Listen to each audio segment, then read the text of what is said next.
Physicist Andre Geim once said that graphene is dead, long live graphene. Graphene is an important discovery in the field of material sciences and engineering, and for all engineering fields in general.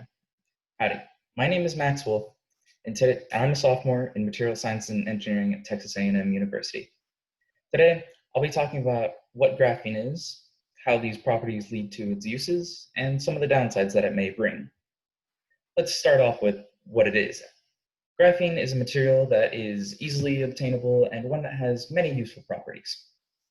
It's easily attainable because it is a repeating set of carbon atoms that, when linked together, form small, tightly packed hexagons. You may think of graphite when you hear this word, and that's because it is from graphite.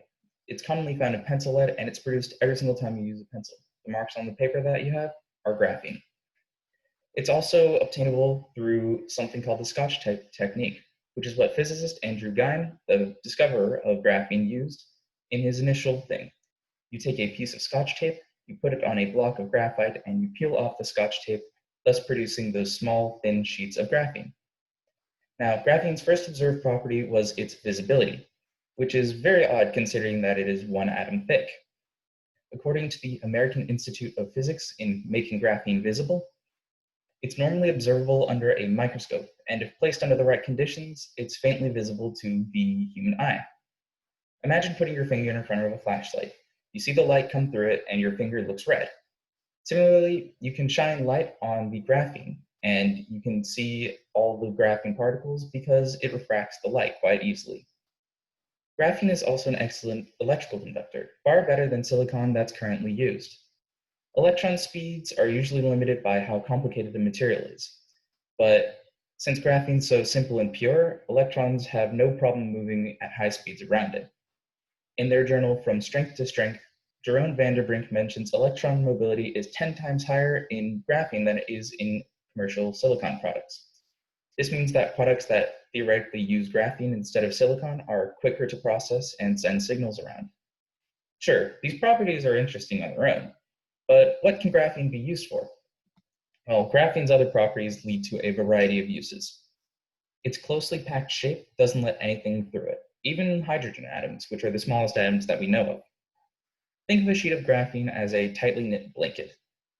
By creating holes in it, you can selectively choose what size molecules you'd like to let through, which could be hydrogen, could be bigger.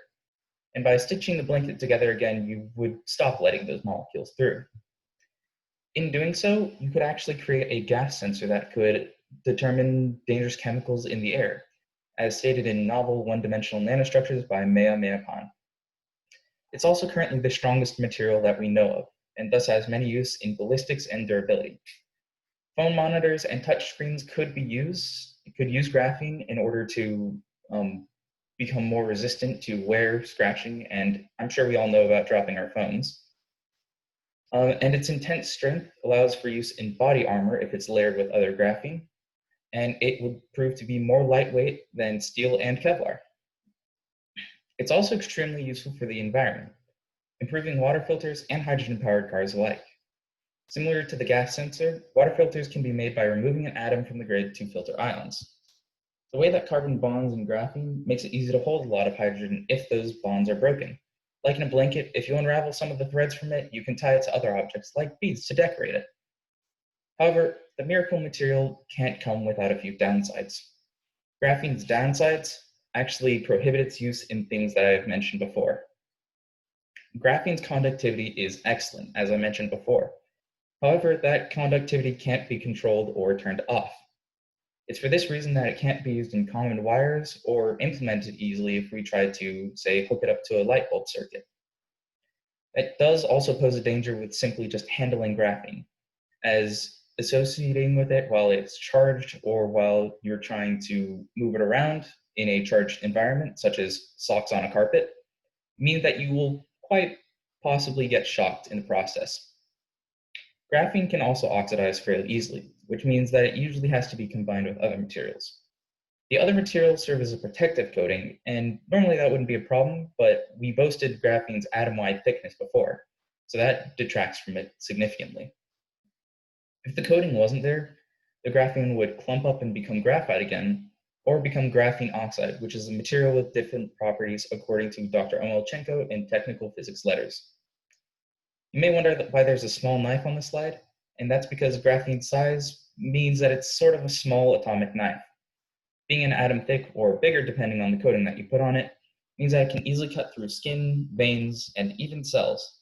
I'm sure you can tell that there's some health problems that come with that, namely internal bleeding just from the cutting, and a weaker immune system from even cutting into cells and disrupting the normal cell processes. It also makes it a hassle to use in general.